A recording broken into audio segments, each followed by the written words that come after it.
Marunong ka din magsalita ng inchik. Sabi ng bata, opo, marunong po.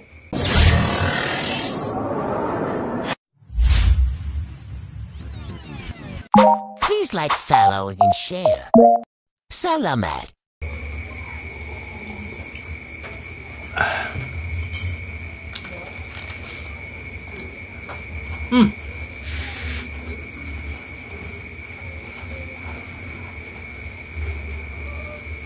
Hindi nyo lang tatanong dito sa amin. Ganyan din. May kapitbahay ako, inchik. Lalaki. Tapos may asawa siya, Pilipina. Nagkaanak sila ng isang lalaki. 7 taon na. Nakayueros na ako kasi napupunta naman sila ng China. Ngayong araw, nakasalubong ko yung bata. Tinawag ko, sabi ko, boy, halika. Sumagot siya. Bakit ho? Sabi ko, di ba ikaw yung anak ng inchik dito sa kapitbahay ko? Sabi niya, opo, ako nga po yun.